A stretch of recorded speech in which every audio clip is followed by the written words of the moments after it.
Hello, BookTube. I saw a video this morning that was so fascinating, I had to make a response. It was from Sabrina at Steakuccino, a channel that I have praised to the skies before. I'm praising it now again. I will leave a link to the video down below.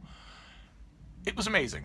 It was a kind of raw, honest discussion that she so excels at. And it was about the guilt of sitting down. A video in which she describes how somehow, in the course of time, just recently, somehow, the act of sitting down and simply reading a book with pages, as she puts it, not an ebook, sitting down and doing just that, somehow has become something that makes her feel guilty. She asks in the course of the video a couple of times, this isn't just me, is it? Is this just me? This can't be just me. When I was watching the video, I was chuckling because, of course, the only people who don't ever ask, is this just me? I mean, is this just my problem? Or is it everybody? Is this just me? The only people who never ask that question are neo-Nazis. and Sabrina is not a neo-Nazi that we know of. So she asked that question. And I have a feeling that when you watch that video, huge percentages of you will just be nodding vigorously, saying, oh my God, no, it's not just you. Oh my God, you're putting into words what I have felt for a long time. So, of course, I wanted to weigh in. I wanted to weigh in. She said in that video that when she sits down, the rare instances when she does it anymore, when she sits down and reads a book, just sits down to read, she starts to feel guilty that she's not doing other stuff. Surely there must be something else that needs doing. If you're a mother, if you're a working professional, surely there must be something else, or the constant refrain of her channel, laundry. There must be something else that needs doing, as opposed to sitting down and just reading. And I thought, that surely gives me the opening I need, as if I needed one, to weigh in. Because not only am I, as the byproduct of a Boston Irish Catholic upbringing, an expert on guilt, but I'm also an expert on sitting and reading. I do precious little else. And I want to make a couple of points in response to her video. Now, my name was actually invoked in the video. Apparently, I have now become some sort of universal shorthand bogeyman on BookTube. That whenever anybody says, oh, nobody can do that, except Steve Donahue. Oh, nobody does that, except Steve Donahue. That's okay. I have been that many times in my life. I have extra time, after all. I have a whole extra day in my day, squeezed in TARDIS style in the same 24 hours. I don't go into a totally insensate, eyes up in my head, drool all over my face coma for 9 solid hours out of every 24. I don't do that like the rest of you do. So I have extra time. And that has always made me a bit of a bogeyman for people to say, oh, well, you don't know. Well, it doesn't apply to you. However, there are still some things that aren't that. There are still some decisions that I make that directly impinge on this subject. Now, in the course of her video, a couple of them are purely prescriptive. In the 21st century, because of mobile technology, every single person is being asked to accept 2 things. And I want to challenge both of those in this response video. The first thing that everyone in the 21st century, every adult in the 21st century is being told to accept, sotto voce encouraged, insisted upon to accept, is undomesticated behavior on the part of other humans around them. And that is totally unacceptable. No one is making you do that. This is not a totalitarianism.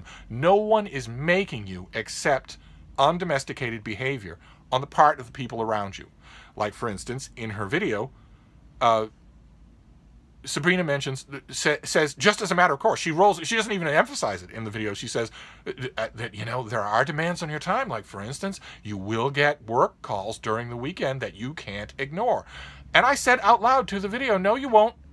No, you won't at all. The only reason that will happen is if you allow adults around you to have undomesticated behavior. And by undomesticated, I mean you are basically allowing the adults around you to pee on your leg. And the only person that lets that happen is you. No one makes that happen. The reason why it is so prevalent is because inch by inch, day by day, imposition by imposition, we have all been brought to the point where it seems normal. So that all of a sudden it's like a frog in a boiling pot of water. There is no discrete moment that you ever felt like, now is the time when I will say no. And what I want to do in this video is provide you with that discrete moment. This is that discrete moment. If you work in an office 9 to 5 and you get to 5 on Friday, make it known. You don't have to be a jerk about it at all. You don't have to be strident about it. Make it known to everyone that there will be no work from you until Monday. And that's it. Now, you would think in an adult world dealing with other adults that a declaration like that would be enough. But of course, we all know that it's not. What you need then is follow-up. Follow-up. Follow-through. This is how you domesticate a dog. I know this for a fact, because consistency of your own rules. Keep your rules minimum and enforce them with complete consistency. Now, I don't hear any waggish comments from the rest of you about how feeder runs rampant over my life. I have made it clear on this channel many times that I do not train my own dogs. That's a personal decision on my part, and I'm perfectly okay with the small inconveniences that result from not training my own dogs. I give them one rule only. That if I tell them to stop, if I say the word no in a certain tone of voice, they must freeze solid. Don't guess what I mean. Don't analyze what you're doing right or wrong. Just freeze solid and don't move at all until I tell you to. Again, only that. That is the only thing I teach my dogs. Everything else is play it by ear. I will give you guidelines. I'll tell you what I like and don't like. And if you really want to do it anyway, then okay. But I've trained other dogs sometimes for a living. And I know that the key is keep the instructions minimal and enforce them with complete consistency. And unfortunately, that applies in the 21st century to other adults as well. So if you make clear on Friday, as you're all leaving, that I will deal with work again on Monday and not before then. If you make that clear and a boss or supervisor or whoever, a coworker even, texts you, emails you, calls you, on Saturday afternoon, you must interrupt them, even though you are a courteous person and interrupting is extremely rude. You must interrupt them and say, I hear what you're saying. I'm going to end this conversation now. As I told you on Friday, I am not going to deal with anything work-related until Monday morning. On Monday morning, we will talk about this. And if the other person, boss, supervisor, or whatever, says, I know, I heard you, and boy, oh boy, I agree, but this is really important, cut them off again and say, no, it's not. I'm going to end the conversation now. I will talk to you about this on Monday. And if your response to me saying something as basic as that, something that was understood for centuries, if your response to me saying that is, that could hurt me professionally, I can't afford to irritate the people who will make these demands of me on a Saturday afternoon or a Sunday morning, then you have drunk the Kool-Aid of constant availability. That is what I'm talking about. And if the only way that is going to stop tormenting you is if you start drawing the line. Believe me, if you do it consistently, people will respect it. Even people who are used to getting their own way, and maybe it would spread. That's the first thing. That we have all just gradually allowed to happen, this blur between obligation time and personal time. That we have allowed that to happen. And if we've allowed it to happen, we can stop it from happening. We can reclaim it. And the other thing is connected with that, and it is the direct result of advanced technology, which is amazing, which is incredible. I am filming this video on advanced technology. Any of us, anywhere, get to answer a question. I get to field a work-related email out and about that would otherwise, once upon a time, have had to be a letter. It would take days. I have had, you have had, we have all had genuine conveniences in our lives as a result of all of this amazing technology that we carry with us all the time. However, having that technology all the time, and especially having the technology, the devices themselves, capable of doing anything, has led to an absolute virus of multitasking. And the virus of multitasking is the illness at the heart of Sabrina's video. And it's also at the heart of my objection to audiobooks. I hate to say it. I know they're very popular on BookTube. I have two objections to them. One is that reading a book is interpreting a book. And if you're listening to an audio version of a book, you are listening to someone's interpretation of a book. And you're not listening to the book. It's impossible to listen to the book on audio. Someone has to say the words with pacing and intonation and stresses. That means someone is interpreting the book, and you are hearing that. And it's virtually impossible to separate that from the book itself. So when you listen to an audiobook, you are letting someone else do a large chunk of your job as a reader. And that's one of the reasons why I object to them. But that's kind of a reviewer type of thing, although I think any reader should be leery of that.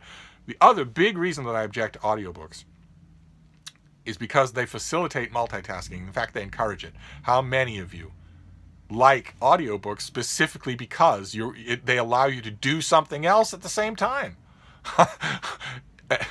Every single study that has ever been done on multitasking across the board, they've had many different side insights, many different demographic insights, but the one conclusion that every single study on multitasking has ever done, and the one conclusion they've all come to, is that it guarantees that you are doing all of the things worse than if you did them alone.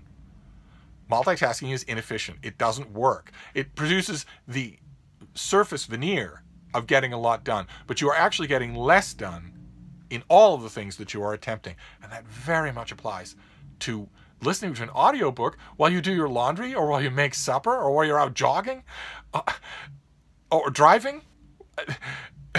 Those things might look like dead time, but they're not. They're not dead time. Your mind actually uses that time for very healthy purposes. If you fill that with something, then you are multitasking. And multitasking is bad. It is a virus that everyone, to one degree or another, is sick with in the 21st century, because we no longer live in a world in which you read in your bedroom, but you have to take your phone calls downstairs in the kitchen. We no longer live in that world. You have a phone, a camera, a tape recorder, a TV, jukebox. You have all of that with you at all times. Also, a gossip mill.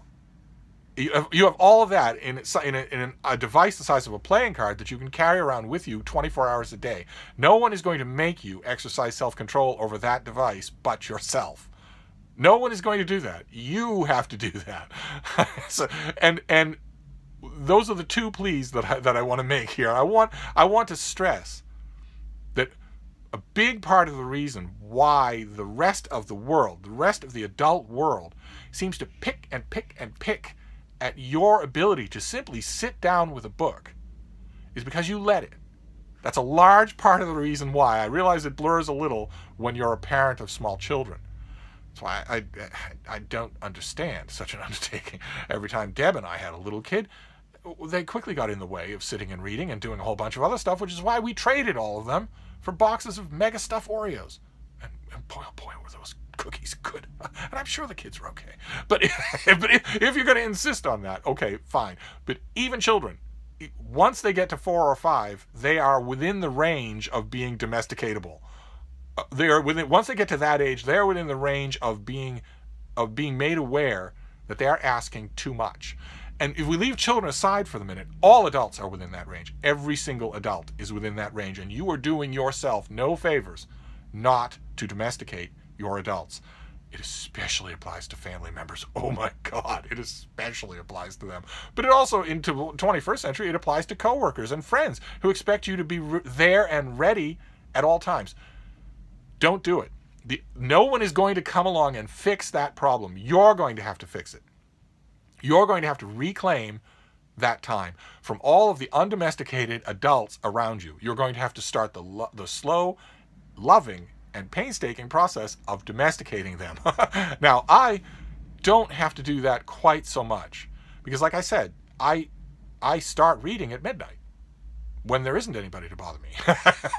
and I've been doing that for so long that it's not really that much of an issue. It means that during the day I can definitely socialize and enjoy it because I know that I'm going to get in all the reading time that I could possibly want long after anyone is demanding my attention. You, spending half your life in a friggin' coma, don't have that luxury. So you need to domesticate the people around you to respect your decisions, not to be a part of them, to pull away from them for yourself. It's extremely healthy, and we've all given it up in the 21st century. That's number one, is to domesticate the people around you, very much including coworkers, including supervisors. That this is when you're available and this is when you're not. No one is going to do that unless you do it. And the second thing is multitasking. You have to just stop it. You just have to stop it. That's all. I don't advise a cold turkey approach when it comes to dealing with other people, because that will seem rude. But when it comes to dealing with just yourself, just stop it. Just stop cold turkey. So, in other words, if reading is important to you, and since we're on BookTube, I assume that it is, set aside time for reading and doing nothing else, and do that.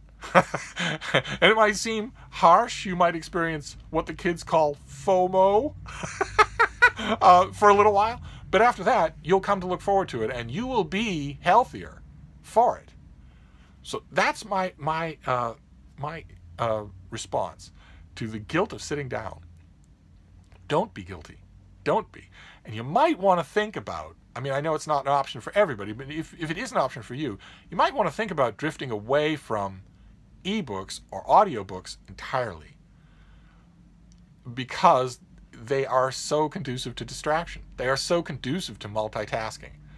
Whereas sitting with a book, just you, a book, a lamp, is not conducive to multitasking, and you'll get a lot more out of it. But one way or another, the main point I want to make in this response is that